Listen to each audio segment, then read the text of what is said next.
Hi, I'm Mike. I'm an American who's been living here in Paraguay for the last 15 years, and I make videos about Paraguay and our lives here. And today we are down in the southern part of Paraguay, near the city of Hohenau, and we are at the ruins of one of the Jesuit missions here in Paraguay. This place is called Santissima Trinidad de Paraná, and it is one of the last missions that was built here. Actually, from what I understand, the Jesuits first came to Paraguay in 1609, and this place wasn't started until 1706 and wasn't completed until 1740. So I'm just gonna take a quick look at this just to show you guys. It's a pretty big complex, and temperature's over 100. I don't know if you can see how bad I'm sweating out here, but you know, we took a little walk around, and we may or may not be coming back tonight for a special show. They put on the lights and there's a guided tour, and we'll see how well we do as far as energy about whether or not we come back here tonight.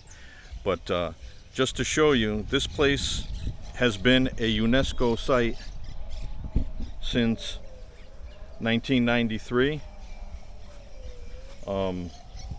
Was declared of importance to world history, I guess.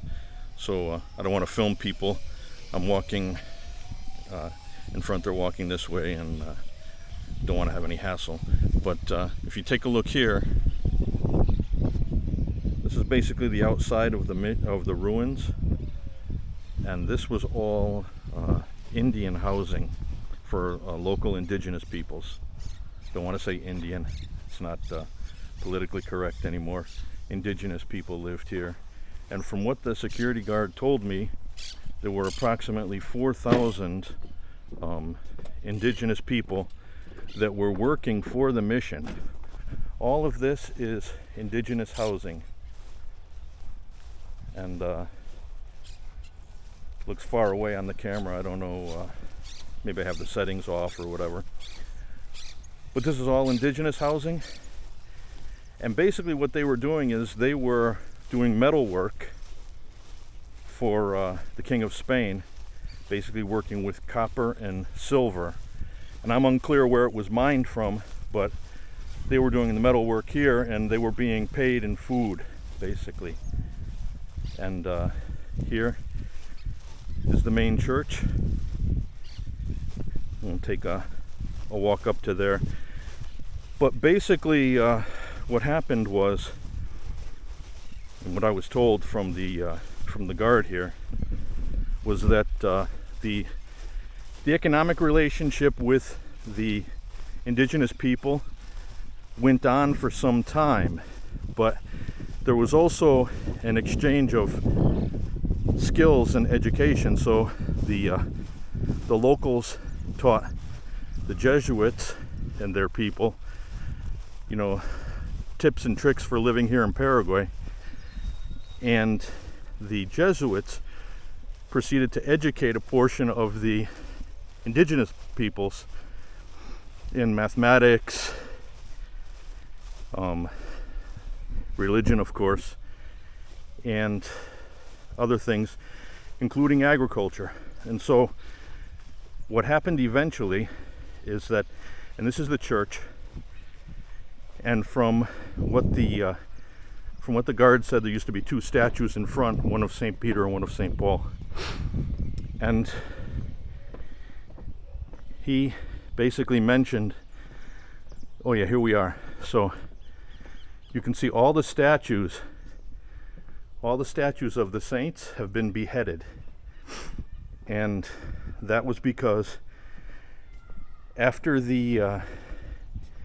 when the Spanish, see, head chopped off. When the Spanish came, basically what happened was, I'm out of breath, getting old here.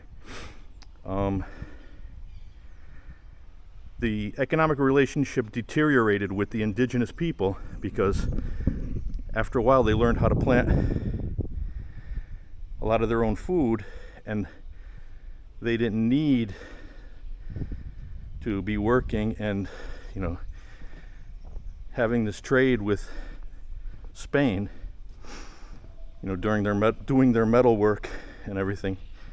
And so they stopped. And when this happened, I guess it was King Charles, I don't know, King Charles the Fourth, King Charles the Seventh, I don't know. But King Charles of Spain made the royal decision. He didn't get decapitated for some reason, but these ones, yes. King Charles of Spain then decided to eliminate the Jesuit presence in Paraguay, and basically had the military come and destroy this place. They sent the Jesuit priests and clergy back to whatever country they were from, and basically the indigenous people were the ones that were living in these quarters here. According to the guard, there were 4,000 of them in the employ of the Jesuit mission. And so I guess the buildings that I showed you don't appear to be able to hold 4,000 people. So I'm sure there were like shacks and shanties that they had constructed around the mission that they lived in as well. That would be my guess. But I asked him about security, and he said, yeah, of course, they had a contingent of soldiers here for while the mission was running, and he didn't know the exact number, but we'll take a walk over here. And these buildings over here too are also more barracks for the indigenous people. So I don't know how many people would be able to fit in these buildings, but not 4,000.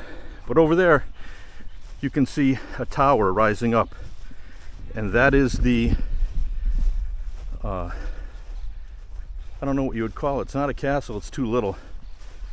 Strong point, fast hold. I don't know what the correct term would be, but that would be the barracks and the defensible position for the soldiers stationed here in defense of the mission. So you can see it's not included within the mission itself, and I don't know if that's for religious reasons or not, but this is the basically the barracks, let's just say, of the mission. But anyway, Paraguay, when you come to Paraguay, Paraguay's strength is not in cultural sites and museums and things like this. Especially if you're coming from Europe, you will notice that let's see, let me get into the shade here. Whew. Especially if you're coming from Europe, you will notice that back in Europe, you've got castles that are over 1,000 years old, museums which house artifacts from Rome, and there's a lot of history, items and places from antiquity. And here, this is the New World after all. So keep in mind, we don't really start seeing cultural influences from Europe until 1492 when Columbus gets here, right? So, but what Paraguay's strength is its natural resources and its natural beauty. So if you're coming here for cultural enrichment, or I don't know what you call it, for reasons of culture, you're going to be disappointed because there aren't a lot of places. And but the flip side is, if you get out of the city, that's where the magic is. But anyway, I'll look in here, and you can see the height of these walls, significantly higher significantly higher than in the other areas.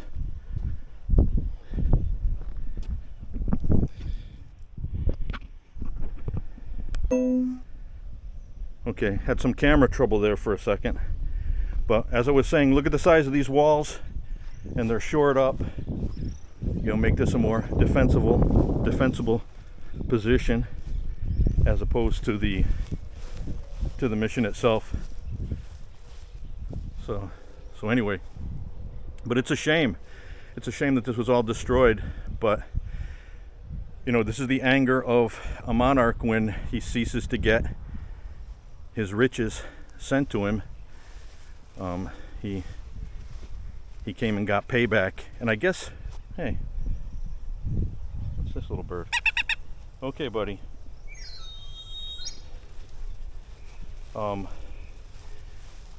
Yeah, he sent the Jesuits back, and they burned the place down. They turned it into rubble. So anyway, that's about it. I'm sweating to death out here. I need to get a cold beer in me. Adios, amigos.